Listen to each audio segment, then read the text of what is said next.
हम सब अरशद वारसी को सर्किट के नाम से जानते हैं, जॉली एलएलबी के नाम से पहचानते हैं। मतलब वो किरदार जो हमें हंसाते हंसाते लोटपोट कर देते हैं।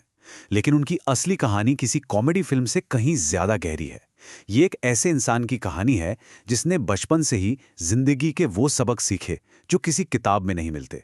तो चलिए आज पर्दे के पीछे वाले अरशद वारसी को समझने की कोशिश करते हैं। जरा सोचिए, एक इंटरव्यू चल रहा है। एक बड़े स्टार से पूछा जाता है, क्या आप खुद से प्यार करते हैं? और जवाब आता है, नहीं, मैं नहीं करता। बस ये एक लाइन ही अरशद वारसी की उस बेबाक और कच्ची ईमानदारी को दिखा देती है जो बॉलीवुड की चकाचौंध में मिलना लगभग नामुमकिन है। तो सवाल यही उठता है कि इन मजेदार किरदारों के पीछे का असली इंसान कौन है? उसकी सोच को, उसकी फिलॉसफी को किन अनुभवों ने बनाया है? इस चीज को समझने के लिए हमें उनकी कहानी की शुरुआत में चलना होगा।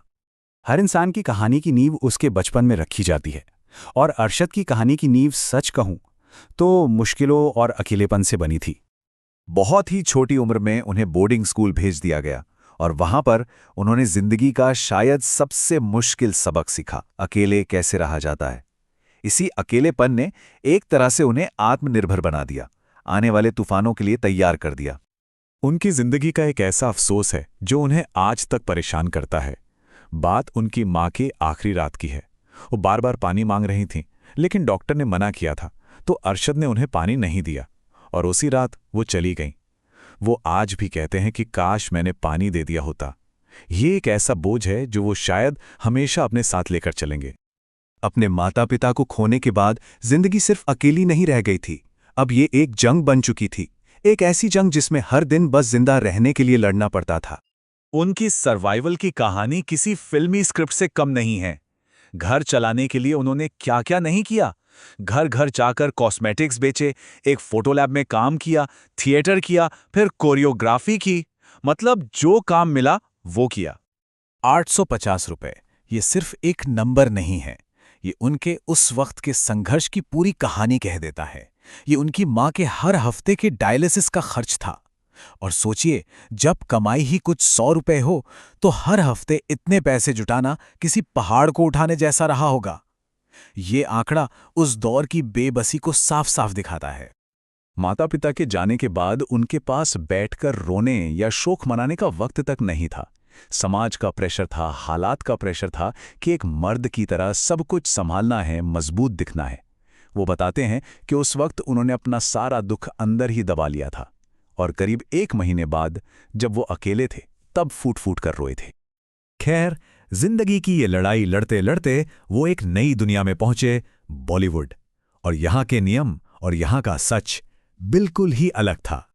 करियर की शुरुआत हुई, सब कुछ बहुत अच्छा चल रहा था, फिल्में साइन हो रही थीं, और तभी उन्हें एक बहुत बड़े एक्टर से एक ऐसी सलाह मिली जिसने उनकी पूरी सोच को हिलाकर रख दिया।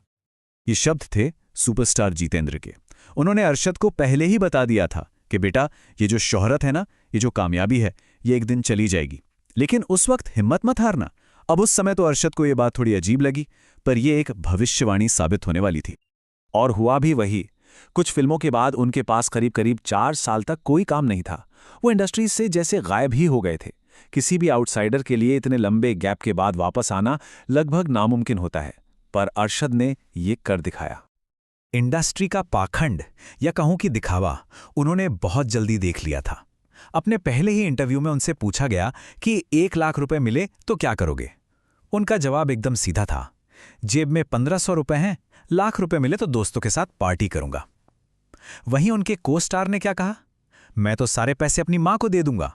और नतीजा, अरशद को मिला बैड बॉय का टैग और उनके को स्टार को गुड बॉय का।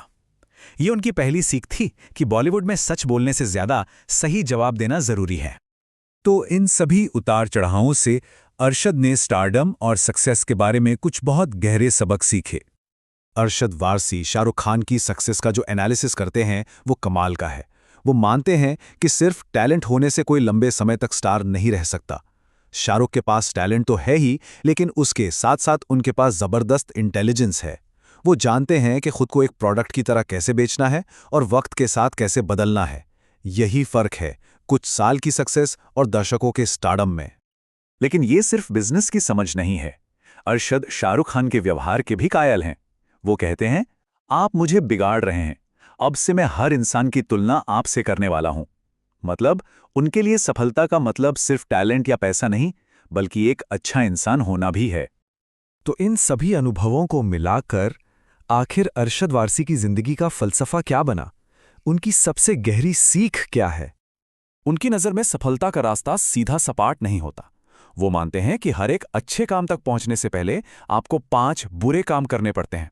ये जो घटिया लगने वाले काम है ना, असल में ये मंजिल तक पहुंचने की सीढ़ियां हैं। अगर आप इन मुश्किल रास्तों से नहीं गुजरेंगे तो अपनी मंजिल तक कभी नहीं पहुंचेंगे।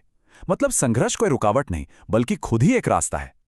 अपनी कीमत जानना बहुत जरूरी है, पर प्रैक्टिकल होना उससे भी ज्यादा जरूरी है। इसका सबसे बड़ा सबूत है जॉली LLB 2। उन्होंने खुद डायरेक्टर से कहा कि इस फिल्म के सीक्वल के लिए अक्षय कुमार जैसे बड़े स्टार को लीजिए, ताकि फिल्म और बड़ी बन सके। ये अपनी ईगो से ऊपर उठकर बड़ी पिक्चर देखने की निशानी है। और आखिर में उनकी सबसे असरदार सलाह, वो कहते हैं कि जब ये समझना आए कि जिंदगी में क्या करना है, तो सबसे पहले इस बात की एक लिस्ट बनाओ कि क्या नहीं करना है। जैसे उनके लिए ये 9 to 5 वाली जॉब थी। जब आप उन चीज़ों को रास्ते से हटा देते हैं जो आप बिल्कुल नहीं करना चाहते, तो जो रास्ता बचता है वो अपने आप साफ होने लगता है। शायद जिंदगी में आगे बढ़ने का ये सबसे सरल पर सबसे गहरा नक्शा है।